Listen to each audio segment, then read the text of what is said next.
rôle est d'accompagner les acteurs du territoire dans leurs projets visant à gérer les eaux pluviales. Notre rôle d'animation tourne autour de 3 axes, à savoir la sensibilisation dans un premier temps. Il y a également un rôle d'appui technique. On peut aussi bien relire un cahier des charges comme vous donner notre avis sur le dimensionnement d'un aménagement. Et puis enfin, il y a un dernier volet qui traite des subventions. Et là, on peut vraiment vous accompagner sur le montage du dossier de subvention et vous orienter vers les différents financeurs qui existent. Donc dans ce cadre de cette animation, on répond à ces 3 axes. On sensibilise. Le public visé, c'était les aménageurs.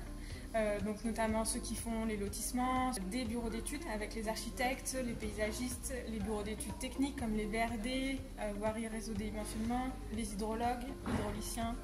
Tout cet ensemble d'acteurs travaillent autour d'un projet et doivent tout de suite penser à la gestion de l'eau de pluie. On a voulu faire une partie pratique où on met déjà en application les éléments qu'on a présentés au départ de cette matinée. Donc là, on a choisi 4 cas pratiques où il y a différentes contraintes. Par groupe, chaque personne doit réfléchir à comment mettre en place une gestion à la source des eaux pluviales et déconnecter du réseau public.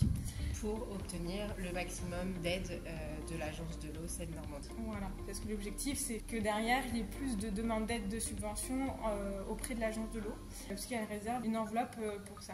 Il y a aussi l'intervention de différents partenaires. Nous avions donc l'agence de l'eau, la DDT 78 des Yvelines, l'animateur du SAGE Orgivette et le bureau d'études agence Thierry Métro ATM avec Camille Join.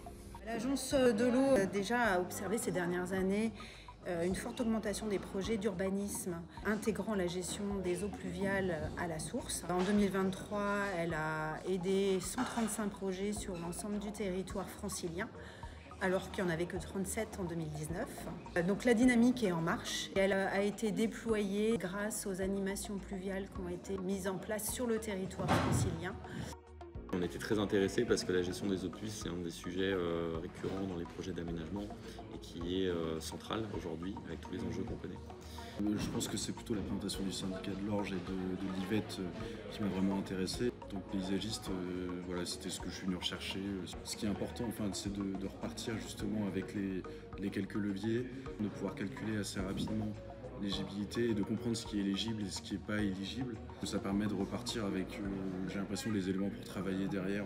On vient aussi pour ça, pour partager les bonnes pratiques et se créer des automatismes dans le cadre de ce type de projet. Ce qui est aussi intéressant, c'est qu'autour de ces cas pratiques, on a pu échanger avec des personnes dont c'est le métier de subventionner ce type de projet. Donc ça nous permet aussi d'orienter et d'être plus fin dans nos propositions.